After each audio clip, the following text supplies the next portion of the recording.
No meio da madrugada, um homem foi levado para um lugar desconhecido, dentro de um enorme atacadista em São Paulo.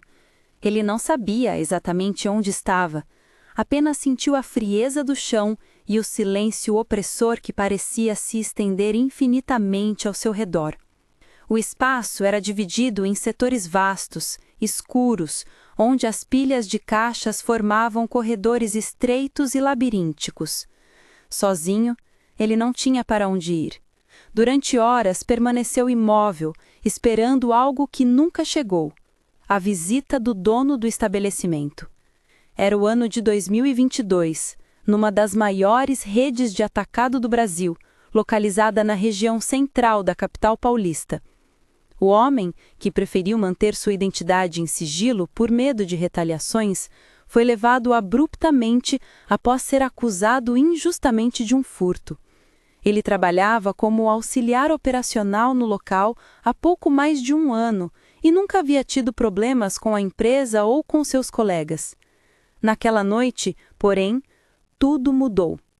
Segundo relatos obtidos posteriormente, uma série de mal-entendidos desencadeou uma ação imediata contra ele, culminando na sua detenção improvisada dentro do próprio atacado. A situação ganhou contornos dramáticos quando ele foi colocado sozinho em 2 setores diferentes do galpão, áreas isoladas e pouco frequentadas pelo restante dos funcionários, sem acesso a comida ou comunicação externa. A única companhia eram as sombras longas projetadas pelas lâmpadas fluorescentes intermitentes e o eco distante dos caminhões de carga se movimentando no pátio externo.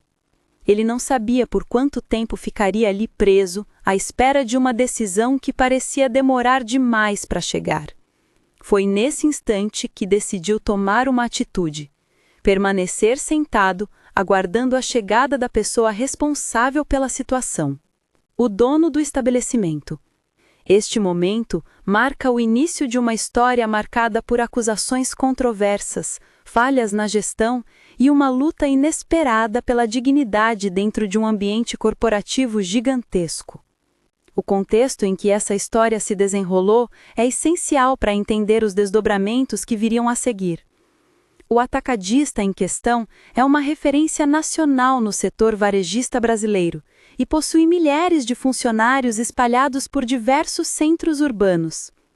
Seu funcionamento envolve alta rotatividade e controle rigoroso sobre mercadorias devido ao volume significativo movimentado diariamente.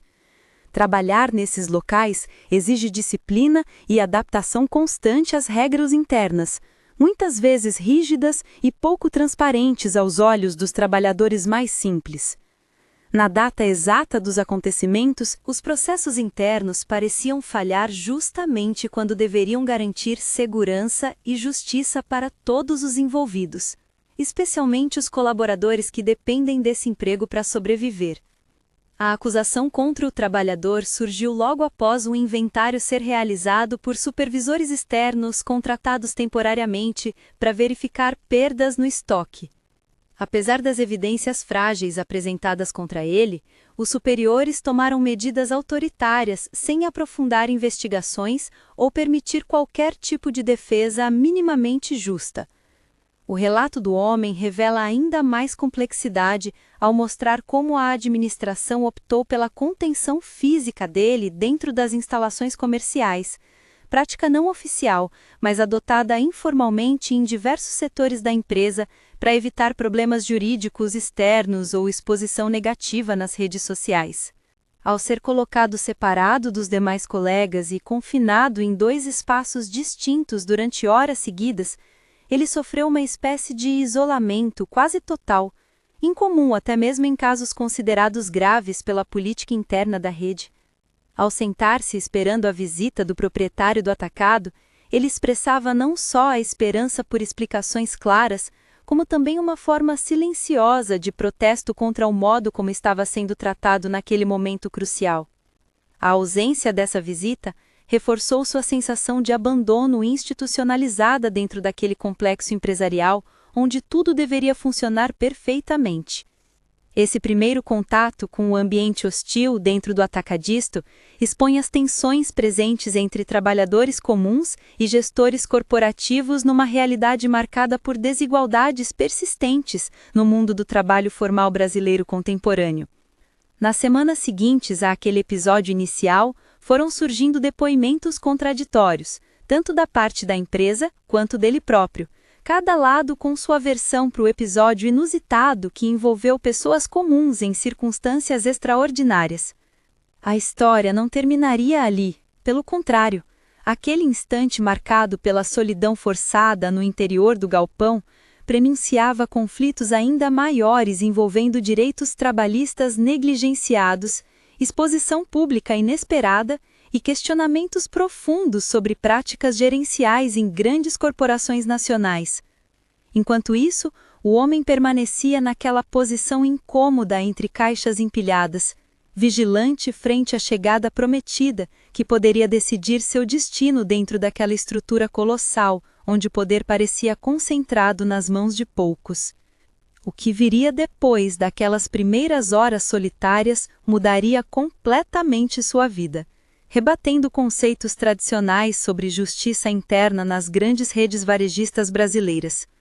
E foi exatamente nesse ponto que a narrativa começou a ganhar novos elementos inesperados. Logo após as primeiras horas de confinamento, o homem começou a compreender a gravidade da situação. Ele não estava apenas isolado, estava sob acusação direta de furto, um crime que poderia custar seu emprego e manchar sua reputação para sempre. O conflito principal se estabelecia ali. Um trabalhador comum confrontado com uma estrutura corporativa que optava por punir rapidamente antes mesmo de apurar os fatos com rigor. A acusação era grave, mas as evidências, frágeis e circunstanciais. Ainda assim, foi tratado como culpado desde o início. Do lado da empresa, duas figuras-chave se destacavam nesse episódio. O primeiro era o supervisor responsável pela equipe onde o homem trabalhava. Conhecido pelos colegas como alguém rígido e pouco aberto a discussões, ele havia recebido ordens diretas da gerência para identificar possíveis responsáveis por perdas no estoque. Sem investigação aprofundada, aplicou medidas imediatas, incluindo a contenção do funcionário nos setores isolados do atacadão. O segundo personagem-chave era o gerente regional, que autorizou a medida extrema e prometeu pessoalmente visitar o acusado para esclarecer os fatos. Enquanto esperava, sentado entre caixas empilhadas no primeiro setor, o trabalhador ouvia os passos distantes dos demais funcionários e o barulho das operações normais do estabelecimento. A sensação de invisibilidade aumentava sua angústia. Ninguém parecia disposto a questionar o tratamento dado a ele. Horas depois, foi transferido para outro setor, igualmente isolado, sem explicações claras. A mudança reforçou a ideia de punição mais do que de investigação. Os relatos colhidos revelam que a transferência não teve aviso prévio nem justificativa formal. Segundo testemunhas anônimas, essa prática era usada esporadicamente pela supervisão como forma de pressionar empregados considerados problemáticos ou suspeitos em situações delicadas. Para o homem confinado, contudo, significou apenas mais solidão e incerteza. Durante esse período de isolamento forçado, ele tentou contato por telefone com colegas e familiares, sem sucesso.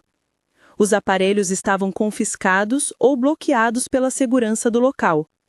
A ausência dessa comunicação oficial dificultava ainda mais sua defesa e aumentava seu desamparo diante das decisões tomadas contra ele. As tensões começaram a crescer, quando funcionários da segurança interna passaram a monitorá-lo constantemente, sem dar informações sobre seu status ou próximos passos do processo disciplinar. Nenhuma autoridade externa foi chamada, não houve registro policial formal naquele momento. Esse tipo de prisão administrativa interna, não prevista em regulamentos trabalhistas, coloca em xeque práticas que ferem direitos básicos. Enquanto isso, a suposta visita do gerente regional nunca ocorreu naquele turno. Em vez disso, mensagens via rádio entre supervisores indicavam preocupação com possíveis repercussões públicas caso o caso vazasse para fora dos portões do atacado. A estratégia adotada foi manter tudo sob sigilo absoluto e acelerar uma decisão interna rápida sobre o futuro do acusado. Naquele cenário tenso, surgiu um terceiro personagem fundamental, um colega de trabalho próximo ao homem detido que tentou interceder em seu favor junto aos superiores. Ele relatou ter presenciado diálogos informais, onde muitos duvidavam da culpa atribuída ao amigo e sugeriam que outros fatores internos poderiam estar motivando essa perseguição, desde disputas pessoais até tentativas de justificar perdas financeiras com bodes expiatórios. Essa voz externa trouxe à tona um elemento importante na trama: a fragilidade das relações dentro daquele ambiente corporativo e como rivalidades internas podem influenciar ações drásticas contra funcionários comuns. Apesar das tentativas desse aliado silencioso, nada mudou no tratamento recebido pelo homem confinado, que continuava sem acesso direto à gerência nem possibilidade real de defesa. Com o passar das horas e a ausência definitiva da visita prometida pelo gerente regional ou por qualquer representante da alta administração, sua situação caminhava para um ponto crítico. Sem explicações claras sobre seu destino ou condições mínimas para aguardar esse encontro decisivo, ele sentiu crescer uma mistura entre revolta e desespero contidos que lhe exigia tomar uma postura firme, algo além da espera passiva entre caixas empilhadas no vazio escuro dos setores isolados. O isolamento físico refletia também um isolamento institucional, negado à voz ativa num processo fundamentalmente injusto e autoritário dentro daquele sistema empresarial gigante. E foi nesse exato momento que decidiu registrar mentalmente cada detalhe daquele episódio, desde nomes mencionados nas comunicações internas até horários aproximados das movimentações ao seu redor, preparando-se para enfrentar as consequências vindouras numa batalha desigual entre empregado e patrão. No entanto, antes mesmo dessa reação emocional amadurecer plenamente, um fato inesperado mudou temporariamente os rumos daquela história. Uma súbita movimentação na segurança interna sinalizou algo novo prestes a acontecer no galpão. A tensão crescia rapidamente enquanto figuras desconhecidas penetravam nos setores onde ele estava confinado, não mais simples vigilantes rotineiros, mas pessoas carregando pastas e documentos formais. O silêncio foi interrompido pela voz firme de um representante legal da empresa que anunciava uma reunião imediata para tratar daquela situação delicada envolvendo acusações graves contra um funcionário recém-detido internamente. Esse anúncio inesperado trouxe alívio momentâneo ao preso improvisado no atacadista. Poderia finalmente haver uma chance real para apresentar sua versão dos fatos frente à autoridade máxima presente naquele instante? Por outro lado, aumentou consideravelmente o peso da responsabilidade sobre seus ombros, já cansados pelo isolamento forçado e pelo medo crescente das possíveis sanções aplicadas sem justa causa. Ficava claro que dali em diante nada seria igual. Ou conseguiria provar sua inocência diante daquele grupo seleto dentro daquele espaço corporativo fechado, ou sua vida profissional estaria condenada definitivamente, sem direito a recurso externo imediato. Aquele momento representava uma linha divisória crucial na narrativa. Saída parcial do silêncio absoluto para confronto direto com quem tinha poder efetivo, naquele contexto empresarial denso, em regras próprias e pouco transparentes. Era exatamente ali onde se iniciaria uma disputa delicada entre versões conflitantes dos eventos. Uma disputa marcada por interesses conflitantes dentro da dinâmica complexa daquela grande rede comercial brasileira em plena metrópole paulistana. A pergunta que pairava no ar era clara: haveria justiça naquela reunião? Ou tudo não passaria de mais um ato protocolar destinado apenas a legitimar decisões já tomadas? A resposta ainda estava por vir, enquanto as portas daquele setor isolado se abriam lentamente, dando passagem aos personagens-chave convocados para definir aquele destino incerto. O próximo capítulo começaria ali mesmo, envolvendo confrontos verbais intensos, exposições detalhadas das acusações e defesas improvisadas sob pressão extrema dentro do ambiente onde tudo havia começado meses atrás, mas que agora parecia palco de julgamento definitivo. Assim, se encerrava aquela etapa inicial da história, com o protagonista prestes a encarar seu maior desafio frente às lideranças empresariais, numa batalha desigual entre poder institucionalizado e voz individual vulnerável. A reunião que se seguiu no interior do Atacadão não ocorreu como o homem esperava. Ao invés de uma conversa transparente, ele foi recebido por um grupo de dirigentes e advogados da empresa, cujo tom era claramente defensivo e pouco aberto ao diálogo. As acusações contra ele foram reafirmadas com base em relatórios imprecisos e depoimentos contraditórios, enquanto sua versão era tratada com ceticismo. Essa postura já indicava que a decisão poderia estar tomada antes mesmo do encontro começar.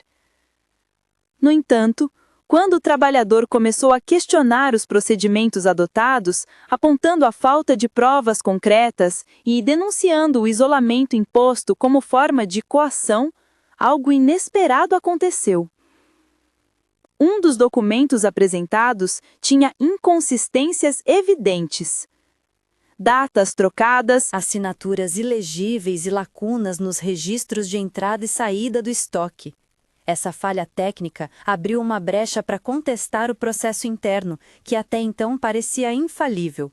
A partir daquele momento, a situação mudou drasticamente. O grupo que conduzia a reunião se viu obrigado a admitir que havia falhas nas provas apresentadas. Isso gerou um clima de tensão entre os presentes, especialmente porque aquela admissão colocava em xeque a credibilidade dos supervisores responsáveis pela acusação inicial. O trabalhador percebeu que não estava mais sozinho na disputa. Agora havia uma dúvida oficial sobre sua culpa. Entretanto, as complicações não pararam aí.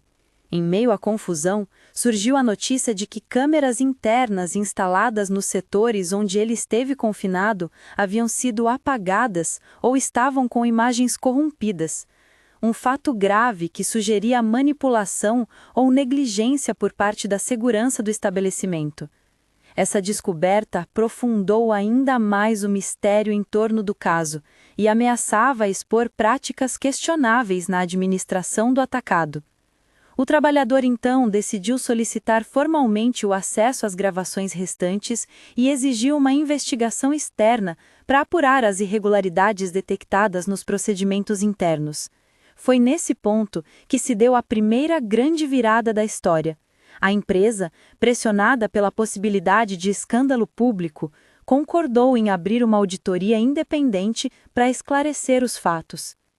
Enquanto essa investigação avançava lentamente, vieram à tona relatos de outros funcionários que passaram por situações semelhantes: isolamento sem justificativa clara, acusações baseadas em suspeitas frágeis e ausência de garantias processuais mínimas dentro da empresa. Essas denúncias confirmavam que o episódio vivido pelo homem não era um caso isolado, mas parte de um padrão problemático na gestão da rede atacadista. Paralelamente às questões administrativas, o trabalhador enfrentava dificuldades pessoais crescentes. O estigma da acusação injusta abalou seu convívio social e familiar. Muitos amigos começaram a duvidar dele diante das notícias veladas divulgadas informalmente por funcionários ligados à supervisão. A pressão emocional aumentava com o passar dos dias, enquanto aguardava resultados oficiais sem saber qual seria seu futuro profissional. Além disso, surgiram divergências jurídicas sobre como conduzir o caso. Advogados indicados pela empresa preferiam encerrar rapidamente o processo com um acordo confidencial. Já representantes do trabalhador buscavam garantir transparência total e reparação pelos danos sofridos. Esse impasse prolongou as negociações internas e criou um ambiente ainda mais hostil dentro do local onde tudo começou. Algumas organizações trabalhistas tomaram conhecimento do caso e passaram a acompanhar os desdobramentos com atenção. Reportagens começaram a apontar falhas graves nas políticas internas da rede atacadista quanto à proteção dos direitos dos empregados e criticaram práticas abusivas usadas contra trabalhadores vulneráveis. A repercussão midiática colocou pressão extra sobre os gestores para resolverem rapidamente a crise. Diante desse cenário complexo, a empresa anunciou mudanças superficiais no protocolo disciplinar, prometendo maior rigor nos processos investigativos e melhor acompanhamento psicológico para funcionários acusados temporariamente, medidas que foram recebidas com o ceticismo pelos colaboradores mais antigos. Enquanto isso, o homem acusado tentava reconstruir sua vida dentro daquela estrutura corporativa cada vez mais opaca e conflituosa. Ele passou a documentar cuidadosamente todas as interações com superiores e registrar testemunhos de colegas dispostos a apoiar sua versão dos fatos. Ações necessárias para fortalecer sua defesa diante das incertezas provocadas pelas falhas institucionais reveladas. Porém, quando parecia haver uma luz no fim do túnel com a investigação externa em curso, outra complicação surgiu. Testemunhas-chave indicadas pela defesa começaram a ser transferidas para outras unidades longe da capital paulista ou desligadas sumariamente sob justificativas administrativas questionáveis. Essa movimentação levantou suspeitas sobre tentativas explícitas da empresa em enfraquecer sua linha de defesa ao diluir provas importantes ou intimidar apoiadores espontâneos. O trabalhador percebeu que estava imerso numa disputa onde não apenas seu nome estava em jogo, mas também princípios fundamentais sobre transparência e justiça interna no setor varejista brasileiro.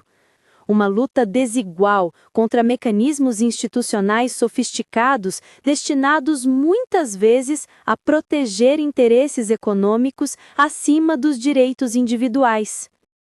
As semanas seguintes foram marcadas por reuniões tensas entre advogados das duas partes, enquanto os auditores independentes analisavam documentos complexos enviados pela empresa. Documentos estes frequentemente contraditórios entre si ou incompletos devido às supostas falhas técnicas detectadas inicialmente nas câmeras internas. No meio dessa turbulência, surgiu um fato novo que mudou novamente os rumos da narrativa. Um vazamento anônimo revelou mensagens internas trocadas entre supervisores discutindo estratégias para neutralizar funcionários considerados problemáticos sem necessidade formal de processos legais tradicionais. Dentro da própria empresa, houve uma reação imediata. Troca repentina na presidência regional, seguida por afastamentos temporários de alguns gerentes envolvidos diretamente no caso investigado. Essas mudanças administrativas indicaram uma tentativa clara de contenção dos danos causados pelo escândalo, mas também deixaram claro ao trabalhador acusado que ele fazia parte agora de uma disputa maior, envolvendo interesses políticos internos daquela poderosa rede comercial. Por fim, diante da pressão crescente e das evidências comprometedoras emergentes, os dirigentes optaram por propor formalmente um acordo extrajudicial, oferecendo indenização financeira significativa em troca do encerramento definitivo do processo disciplinar contra ele. Essa proposta surpreendeu o homem acusado, exatamente no momento em que começava a acreditar na possibilidade concreta de provar publicamente sua inocência através das investigações externas abertas meses antes. O dilema tornou-se ainda maior. Aceitar o acordo implicaria desistir formalmente das denúncias contra práticas abusivas.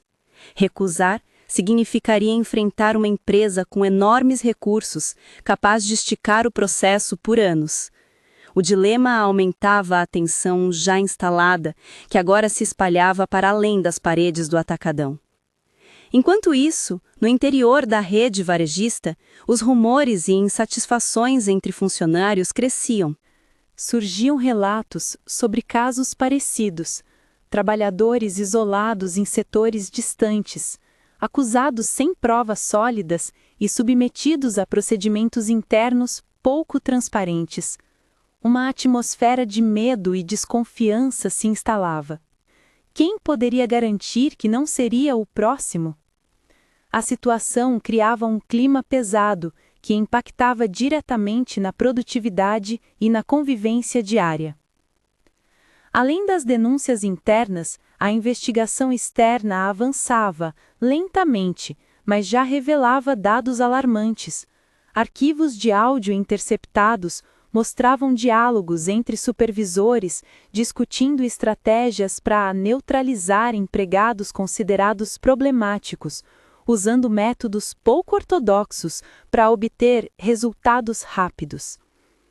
Essas conversas indicavam uma prática sistemática de controle rígido, baseada em exclusão e repressão. Em paralelo, ocorreu um episódio inesperado. Um vazamento anônimo divulgou imagens internas do setor onde o homem havia sido confinado. As gravações mostravam corredores desolados, pouca movimentação e momentos em que câmeras eram desligadas ou cobertas por funcionários desconhecidos. Essas imagens reforçaram a suspeita sobre manipulação das evidências no caso e colocaram em xeque a integridade do sistema de segurança da empresa. A repercussão pública foi imediata. Reportagens começaram a questionar não apenas o tratamento dado ao trabalhador em questão, mas também as práticas adotadas pela rede atacadista como um todo. Organizações sindicais intensificaram cobranças por transparência e respeito aos direitos trabalhistas, enquanto grupos de defesa dos consumidores manifestaram preocupação com os impactos éticos dessa conduta empresarial. Diante da crescente pressão, a diretoria da empresa realizou mudanças abruptas na cúpula regional. Alguns gerentes foram afastados sem muitos esclarecimentos. Contratos com empresas terceirizadas, responsáveis pela segurança, foram revisados. Normativas internas passaram por revisão emergencial para tentar conter o desgaste institucional.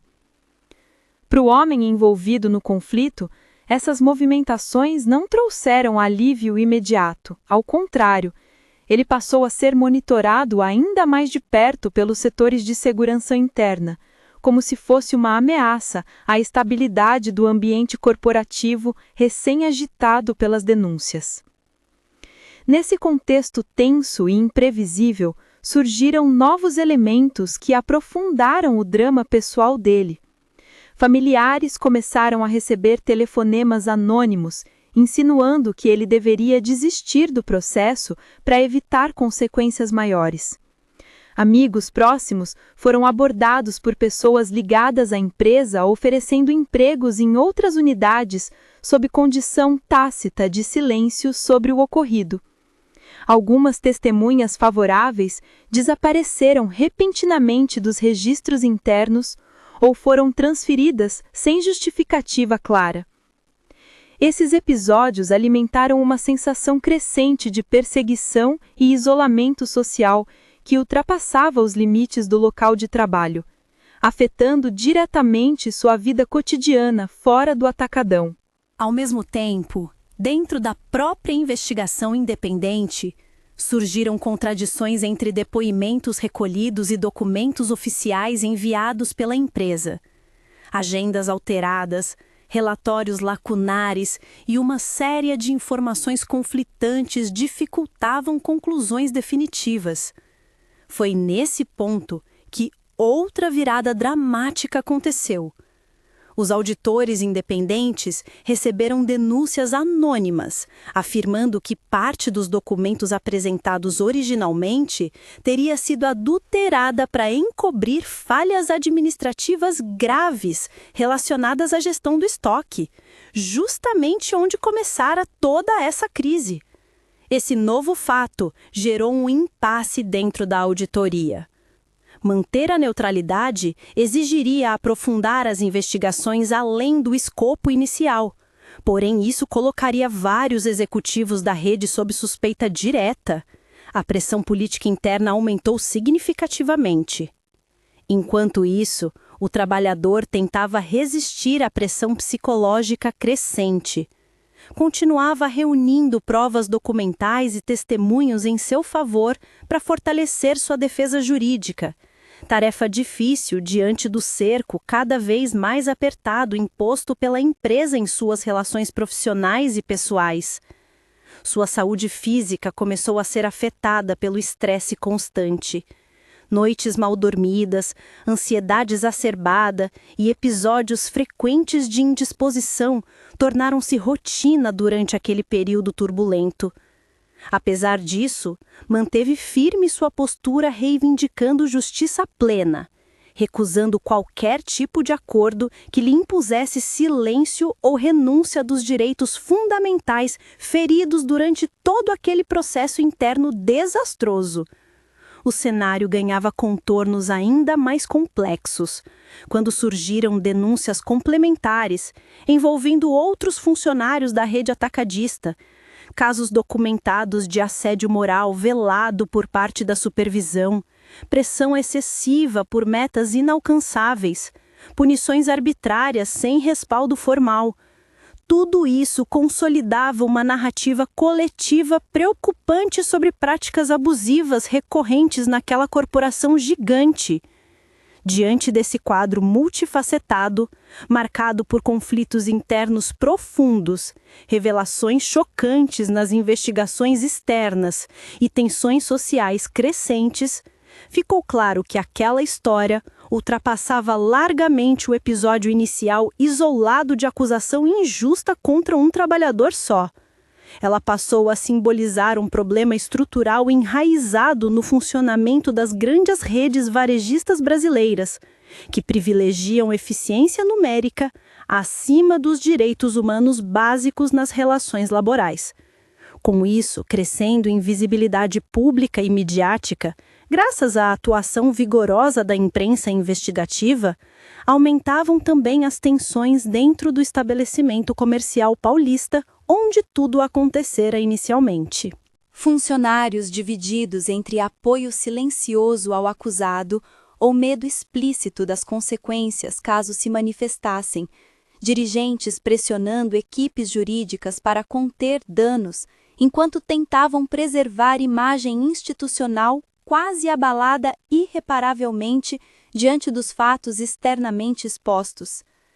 Grupos organizados, fomentando protestos pacíficos, exigindo mudanças efetivas nas políticas internas da empresa. Nesse ambiente inflamado, surgiu novamente aquela pergunta incômoda: até onde estaria disposto aquele homem comum ir para reivindicar justiça frente à máquina corporativa imensa? Ao mesmo tempo em que enfrentava pressões diretas na esfera profissional e pessoal, ele começava também a perceber outras forças ocultas atuando nos bastidores daquele conflito, interesses econômicos estratégicos, envolvendo fornecedores importantes daquela cadeia comercial nacional, disputando espaço político junto à diretoria principal. A escalada da tensão atingia níveis inéditos dentro daquele microcosmo empresarial tão complexo quanto hostil, onde transparência parecia incompatível com preservação do poder estabelecido há décadas naquele setor econômico fundamental ao país. E assim prosseguia aquela trama marcada por segredos não revelados totalmente até então, interesses conflitantes preservados cuidadosamente sob camadas burocráticas densas, mistérios técnicos envolvendo manipulação documental suscitada pelas primeiras falhas detectadas nas câmeras internas. A história avançava rumo ao ápice dramático quando fatos inesperados começaram a emergir, expondo dimensões até então desconhecidas daquele embate desigual entre indivíduo isolado e colosso corporativo. Era evidente que nada voltaria ao normal antes daquela crise ser enfrentada frontalmente. Algo impossível sem confrontar verdades incômodas escondidas nas entranhas daquela gigante rede atacadista brasileira, cuja imagem pública jamais seria igual após essa sequência inquietante de eventos. Conforme o tempo avançava, a tensão dentro e fora do atacadão atingia um ponto crítico. A investigação independente, que até então vinha sendo conduzida com cautela, revelou documentos comprometedores que confirmavam a existência de práticas questionáveis na empresa, desde manipulação de registros até o uso sistemático do isolamento como forma de punição sem o devido processo legal. Essas evidências alarmaram setores da alta direção que passaram a discutir medidas para conter os danos à imagem da rede varejista. Para o trabalhador acusado, aquele momento representava a convergência de meses de luta silenciosa e pressão incessante. Sua vida pessoal estava abalada, familiares e amigos permaneciam ao seu lado, mas o desgaste emocional era evidente. Ele sabia que a qualquer instante poderia ser convocado para uma audiência decisiva que definiria seu futuro dentro da empresa e possivelmente sua reputação no mercado de trabalho por muitos anos. A expectativa pelo encontro final com os representantes da diretoria foi alimentada por rumores internos. Alguns gerentes sugeriam uma possível reintegração acompanhada de indenização. Outros defendiam medidas mais duras para evitar precedentes perigosos. Essa divergência interna refletia a fragilidade do sistema corporativo frente às denúncias expostas, uma instabilidade rara para uma organização daquele porte. Enquanto aguardava a definição desse capítulo crucial, o trabalhador recebeu apoio inesperado de uma comissão formada por funcionários comprometidos com mudanças nas políticas internas. Esse grupo buscava criar canais efetivos para proteger direitos e evitar abusos semelhantes no futuro. O homem passou a ser visto não apenas como um acusado, mas também como um símbolo da resistência contra práticas abusivas enraizadas na cultura empresarial. No entanto, antes que qualquer solução formal fosse apresentada, um novo episódio agravou ainda mais a situação. Um vazamento interno revelou mensagens entre gestores discutindo estratégias para desacreditar as testemunhas favoráveis ao trabalhador, incluindo intimidações veladas e tentativas de transferências arbitrárias. Essa revelação desencadeou protestos discretos entre os funcionários e trouxe à tona a dimensão política do conflito. A pressão midiática aumentava, com veículos especializados em economia e direitos trabalhistas cobrindo amplamente o caso. Audiências públicas começaram a ser propostas por sindicatos e órgãos reguladores para discutir as consequências das práticas abusivas em grandes redes varejistas nacionais. O cenário colocava toda a empresa sob escrutínio público inédito. Diante desse contexto explosivo, chegou o dia marcado para a reunião decisiva entre o trabalhador e os altos executivos da rede atacadista. O encontro ocorreu em uma sala fechada, na sede administrativa, cercada por seguranças discretos e agentes jurídicos que garantiam controle absoluto sobre o ambiente. O clima era tenso, desde os primeiros minutos. os representantes da empresa apresentaram formalmente as conclusões preliminares da auditoria interna revisada, reconhecendo falhas processuais graves, mas evitando atribuir culpabilidades específicas à gestão superior. O homem ouviu atentamente enquanto seus advogados contestavam pontos importantes, apontando contradições nos relatórios finais e reforçando pedidos por reparações além das compensações financeiras oferecidas anteriormente.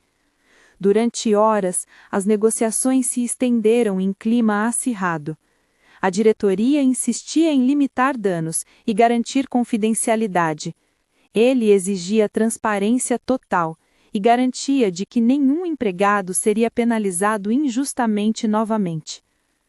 Em meio àquela disputa verbal intensa, surgiu uma proposta surpreendente: criação imediata de um programa interno de proteção aos trabalhadores acusados injustamente.